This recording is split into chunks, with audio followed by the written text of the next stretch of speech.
Sebetulnya walaupun secara lahir ya seseorang itu bisa kaya hasil korupsi, hasil dan lain sebagainya Pak ya. Artinya harta yang dia peroleh itu bukan harta halal gitu. Kan jalannya banyak Pak. Harta yang diperoleh seseorang dengan cara tidak halal atau itu caranya banyak. Bisa mengganda-gandakan uang, menganakan uang, bisa ngambil, merampas harta mereka itu haram pokoknya intinya Pak ya. Mengambil yang bukan hak kita itu. Maka jika berhadapan dengan Allah,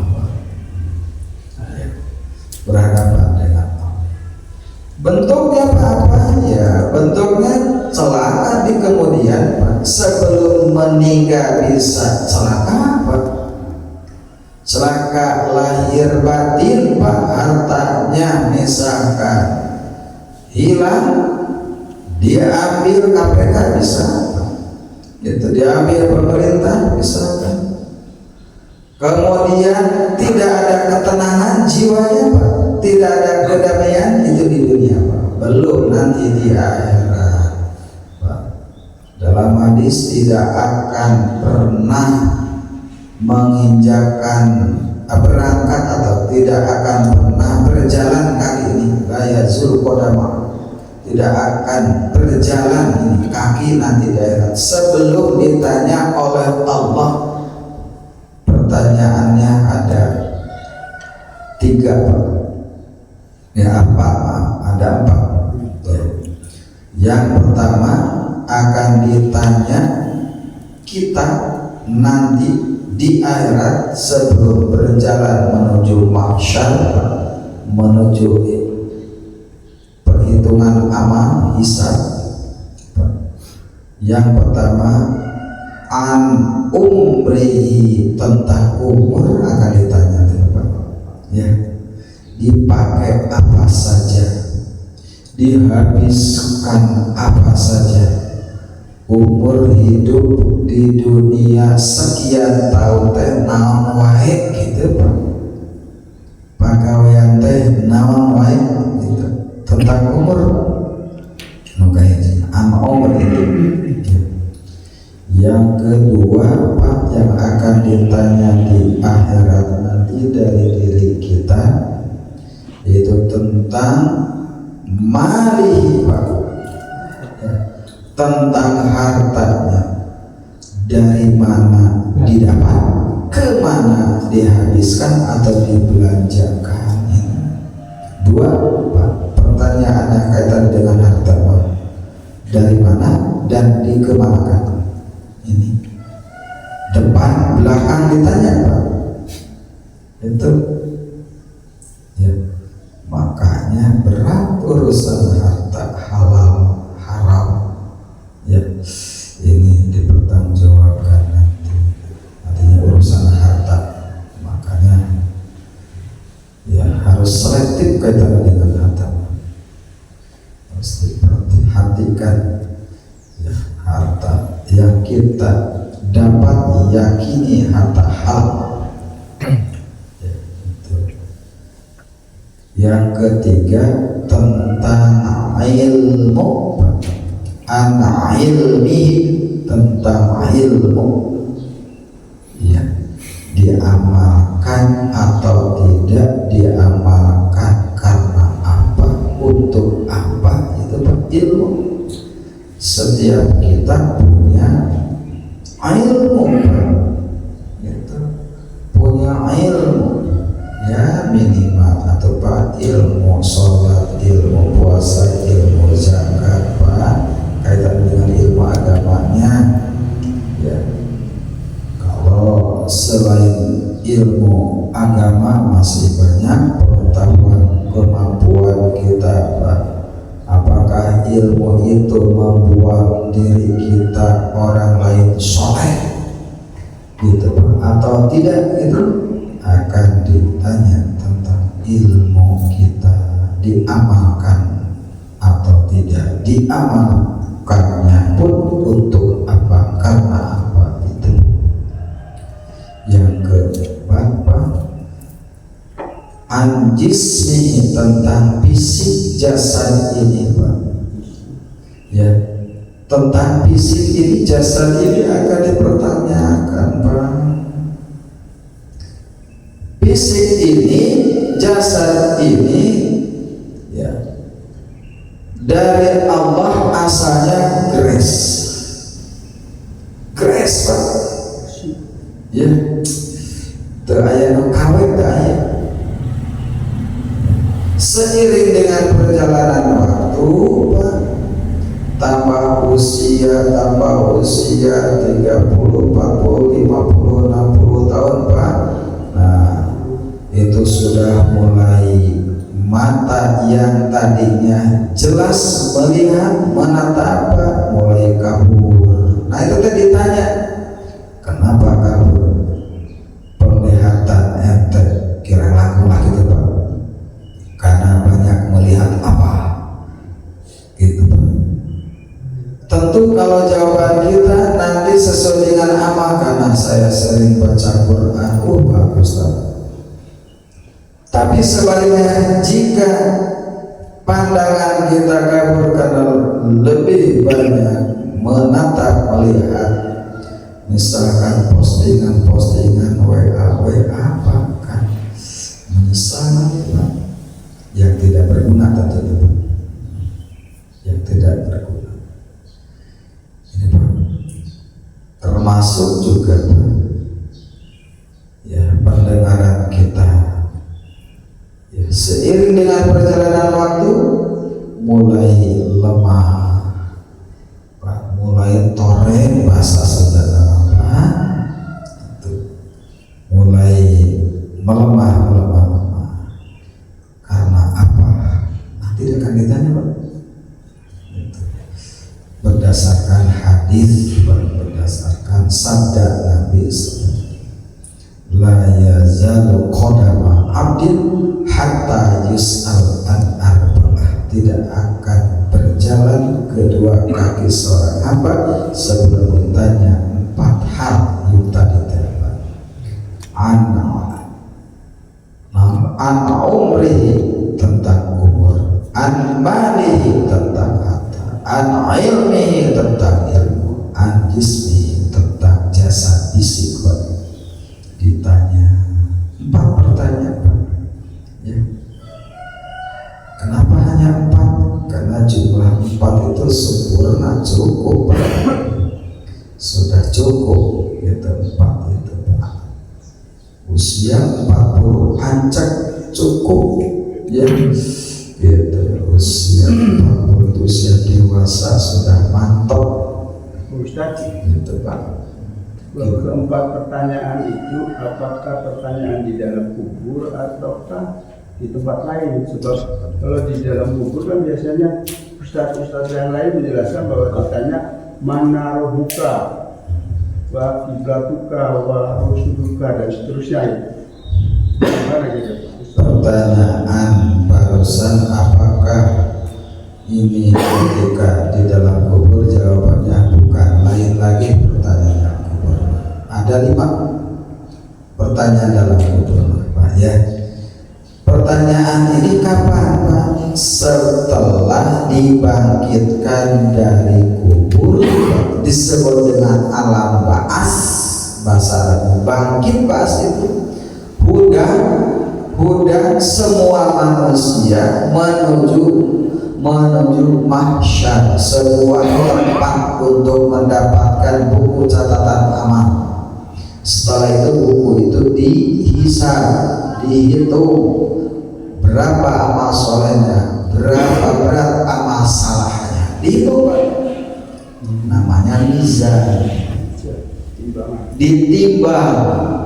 Sebelum ke arah situ akan ditanya dulu, gitu maksudnya, an arba'an, 4 hal ditanya dulu. Pas udah dalam bentuk yang berbeda-beda dari segi bentuknya, yaitu ada yang tidak punya kaki, tidak punya tangan, ada yang perutnya besar Pak, berisi ular dan kalajengking, itulah pemakan haram, pemakan riba Pak.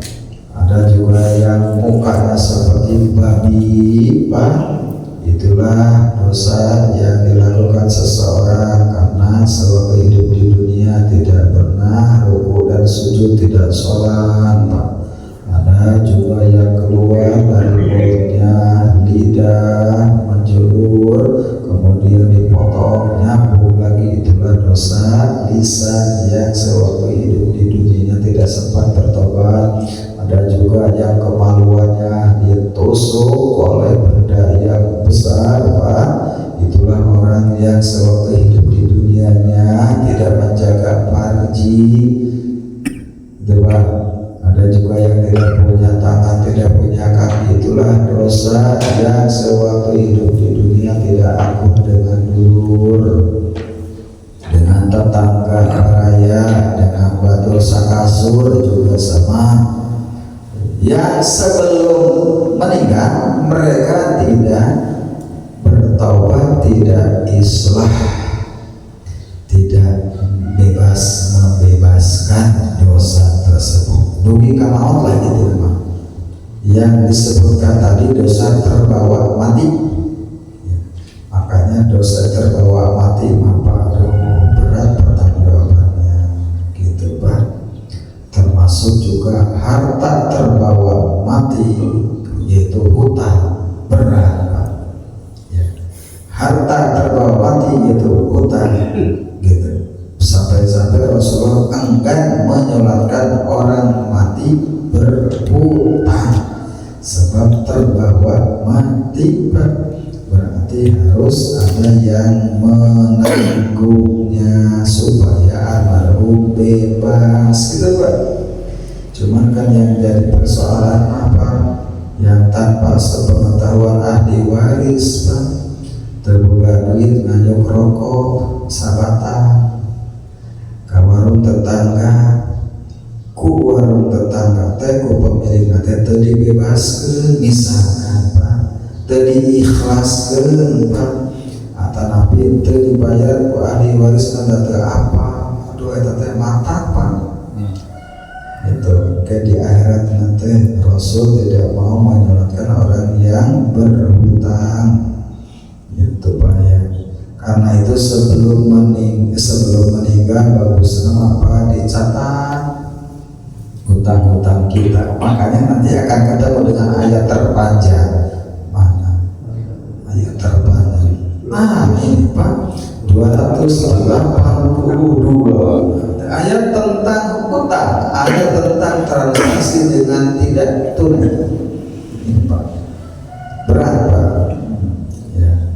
Jadi jamaah sekalian rahimakumullah ya, kita mulai sadar diri apik dalam hidup ini yang dikonsumsi, termasuk juga dalam interaksi ya, termasuk dalam kehidupan kita lebih dekat, lebih banyak beristighfar, mohon ampun kepada Allah Pak. Sebab disadari ataupun tidak, saya ini ojib ini banyak dosa gitu Pak ya. Gitu. Sementara istighfar wajib paling 3 kali setiap pada sholat. Aduh kumaha Pak, Rasul mah 100 kali. Itu anu dosana dijamin. Ayo ojib kita Pak ya, bahan renungan introspeksi buat kita semua ya. Itu. Jadi kembali kepada ayat ya, jika mereka bertobat wa in tubtum falakum ru'usu amwalikum, maka silakan ambil ya uang pokok nama, silakan ya. Dengan demikian la tazlimuna wa la tuzlamun ya, kau tidak akan menzalimi dengan mengambil Pak gitu harta ribawi tadi, termasuk juga wala tuzlamun, tidak dizalimi ini tidak dianiaya, tidak menzalimi dan juga tidak terdolimi. Itu jika melakukan perbuatan baik berupa taubat, tidak mengambil sisa-sisa riba yang sudah jelas oleh Allah diharamkan. Ya, nah itu ada 4 ayat kalau nggak salah tentang riba ini Pak ya. Nah itu mudah-mudahan jamaah sekalian sisa hidup kita ya, Allah bersihkan dari dosa ya, husnul khotimah, termasuk juga keluarga kita, anak kita terjaga dari api neraka. Makanya doanya pun Rabbana atina fid dunya hasanah, ya Allah berilah kami kebaikan hidup di dunia dan juga kebaikan di akhirat. Wa qina adzabannar, dan jaga kita dari siksa api neraka. Wallahu a'lam bishawab. Untuk sementara kita sudahi ya untuk kajian Quran kali ini. Insyaallah kita akan lanjut pekan depan dengan ayat yang lain ya. Insyaallah.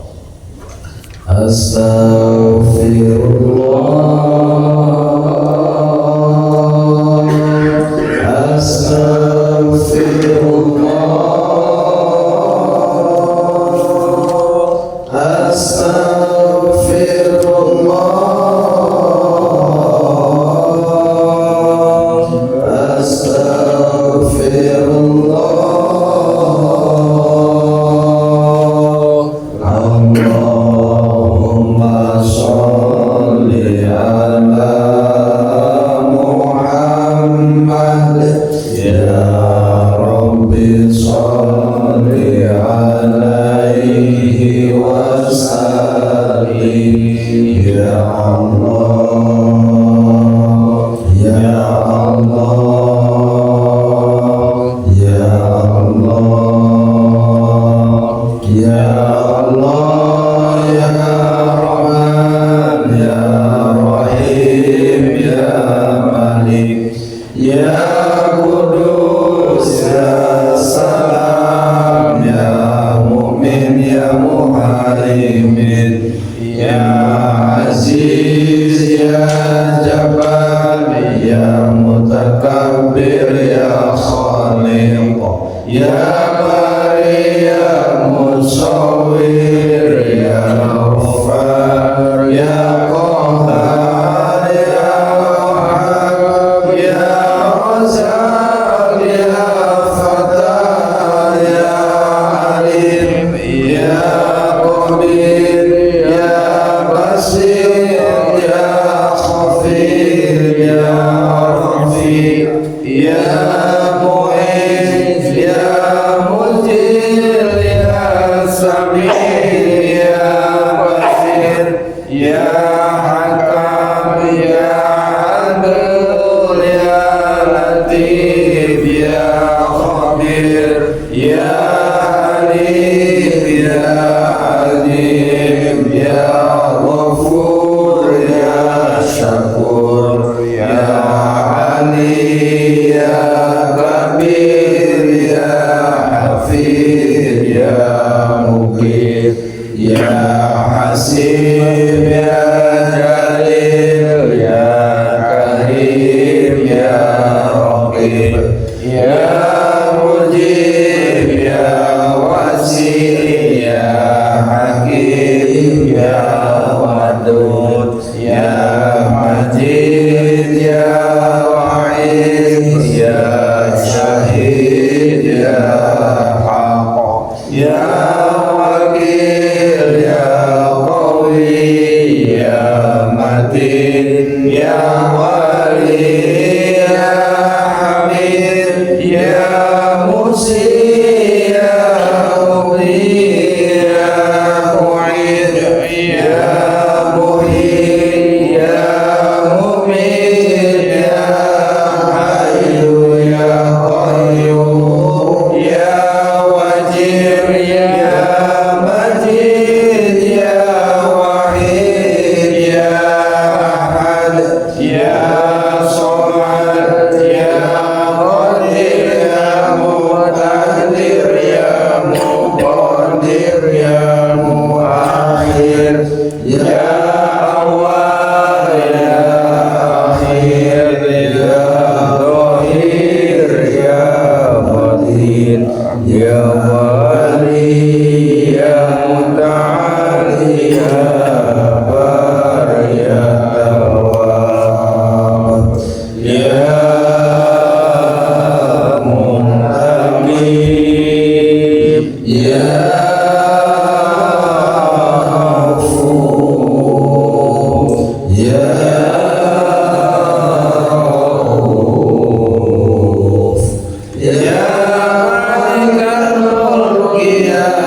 Ya Mani ya Allah ya Nafi ya Nur ya Hadi ya Badi ya Ba'i ya Waris ya Rashid ya Sabur ya Allah ya Allah ya Allah ya Allah ya Allah.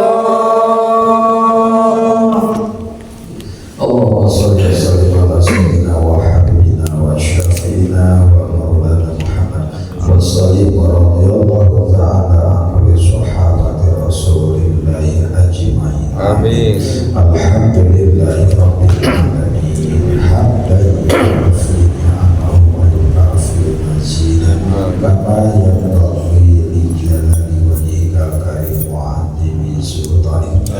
Allahumma shalli sholatan tunjina biha jami'al ahwali wal afat Amin. wa taqdi lana biha jami'al hajat wa tutahhirna biha min jami'is salat wa tarfa'na biha ma'al darajat wa tuballighuna biha aqsal ghayat min jami'il khairat fil hayati wa ba'dal mamat.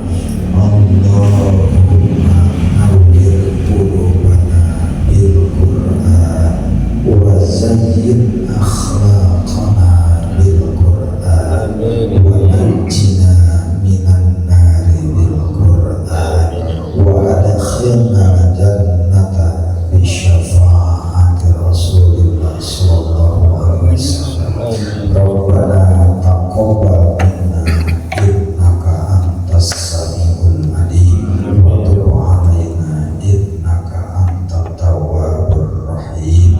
Rabbana atina fid dunya hasanah wa fil akhirati hasanah wa qina adzabannar. Subhana rabbika rabbil izzati amma yasifun wa salamun alal mursalin walhamdulillahi rabbil alamin. Rabbana taqabbal du'ana kama taqabbal du'a ibadika sholihin. Demikian